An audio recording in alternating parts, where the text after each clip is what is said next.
Bonjour. Est-ce que vous avez déjà essayé de parler à haute voix à quelqu'un qui n'est pas là? Je vous demande pas de parler tout seul, de toute façon, après tout, pourquoi pas?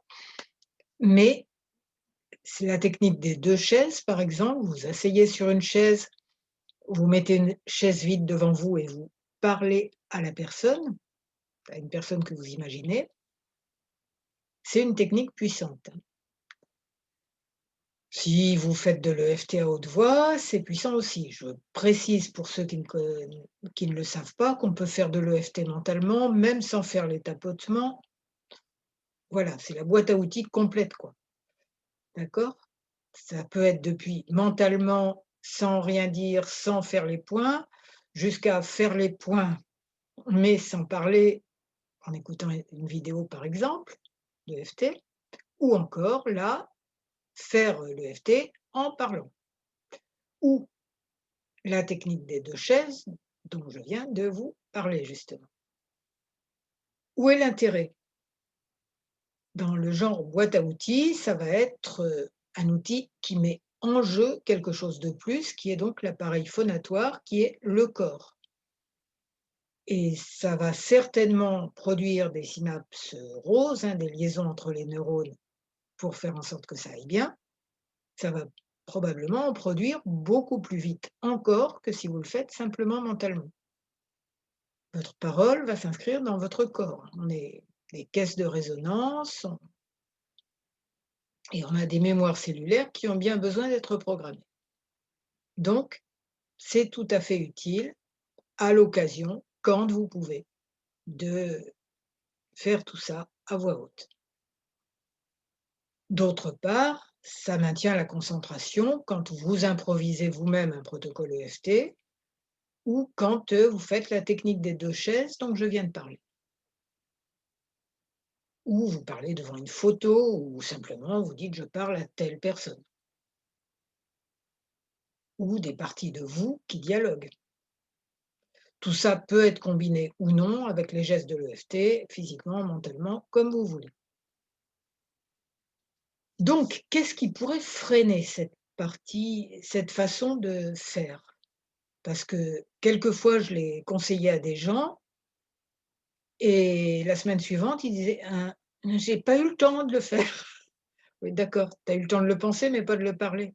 Non, ça allait pas trop. Je me sentais un peu stupide, un peu ridicule, un peu où je me disais: «Je le ferai demain». OK, donc on va faire un petit protocole EFT pour se donner le droit d'appliquer toutes ces pratiques à haute voix ou à voix basse quand il y a quelqu'un dans les pièces à côté. Mais même le fait de le faire à voix basse, si vos lèvres bougent, si votre tous vos cordes vocales sont en action, c'est important aussi. Plus aux oreilles puisque vous entendez, toutes les raisons de faire ça à chaque fois qu'on peut, tout en se rappelant qu'on peut faire également tout ça mentalement, sans que personne nous voie. C'est parti. J'ai oublié de me présenter, je suis Claude Canivez, thérapeute EFT, enfin c'est l'EFT ma technique privilégiée, mais évidemment, je ne fais pas que ça, et auteur du blog J'aime l'EFT. Vous avez tous les liens nécessaires ci-dessous. Aussi pour mieux connaître cette super technique. Hein, vous pouvez commencer tout de suite en faisant les mêmes gestes, mais vous pouvez approfondir avec le blog. C'est parti. Même si je n'aime pas parler à haute voix quand je travaille sur moi, que je sais bien que ça serait pas mal, mais qu'il y a plein de choses qui m'en empêchent, hein. Vous répétez après ce que je dis, à haute voix de préférence ou pas. Même si tellement de parties de moi n'ont pas envie que je parle à haute voix, je peux envisager de m'en donner le droit. Parce que ça serait juste ajouter un petit peu de puissance encore à ce que je suis en train de faire. Même si des parties de moi trouvent plein de bonnes raisons pour ne pas le faire, je suis au courant que je triche un peu. et que je pourrais saisir chaque moment où je suis seule, au moins dans la pièce, pour travailler à haute voix. Ce qui ne m'empêche évidemment pas de faire autrement quand je ne suis pas seule.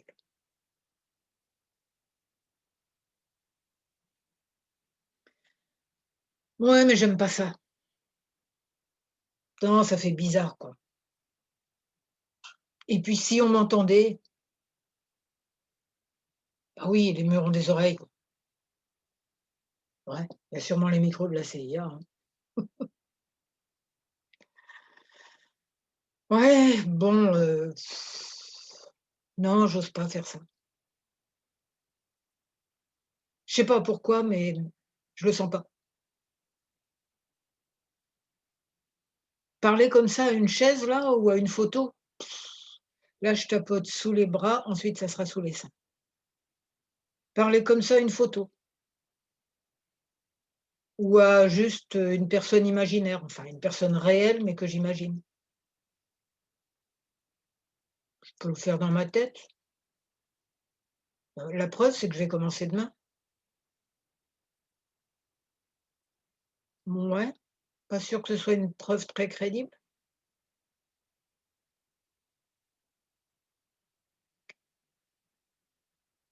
Et si j'essayais maintenant tout de suite simplement de répéter les paroles de l'EFT?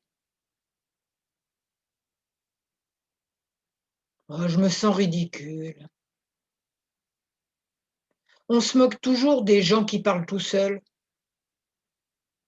On dit qu'ils sont séniles, qu'ils font de l'Alzheimer. On dit qu'ils sont ridicules. Ouais, tu parles tout seul comme les vieux. Enfin, tous les vieux parlent pas tout seuls. Tous ceux dont l'âge est vieux ne parlent pas tout seuls. Et il y a des gens dont l'âge est jeune qui parlent tout seuls parce qu'ils trouvent ça pratique. Ça les aide à se concentrer. Franchement, où est le problème? «Ah ouais, mais c'est ridicule, j'ai l'impression d'être encore plus vieille que je ne suis. J'ai l'impression d'être comme mon arrière-grand-mère». Et alors, elle est très bien ton arrière-grand-mère, où est le problème? Ouais, mais on m'a toujours dit que c'était les vieux qui parlaient tout seuls, les vieux gâteux en plus.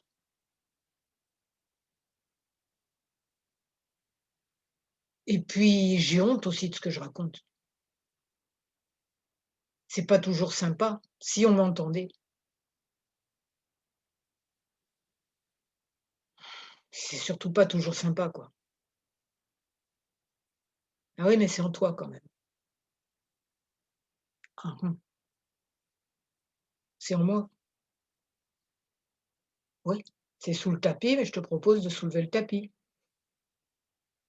pour mettre tout ça à la poubelle si c'est vraiment pas sympa. Mais j'ai pas envie de voir ce qu'il y a sous le tapis. Tu le vois déjà si tu travailles mentalement quand même. C'est mieux que rien, bien sûr. Si tu passes encore à la vitesse supérieure, c'est peut-être encore mieux.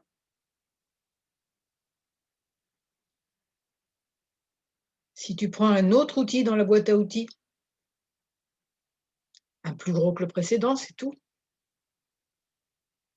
un peu plus puissant. Tu pourrais même crier si on t'entend pas. Tu pourrais même faire des gestes, faire du théâtre. Pourquoi pas? Pourquoi pas? Personne te voit, personne t'entend. Alors tu y vas. Peut-être tu pourrais, finir par trouver ça naturel. Bien sûr que si quelqu'un entre, tu vas éviter ton cinéma, surtout si tu parlais de lui, mais tu fais un brouillon pour lui parler de façon beaucoup plus zen après, pour lui parler avec amour et tu auras fait un brouillon rapide.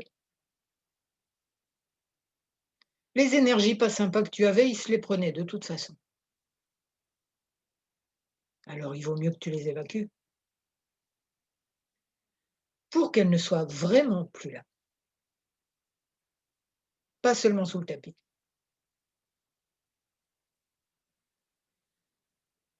Et tout ce qui peut accélérer ce processus de nettoyage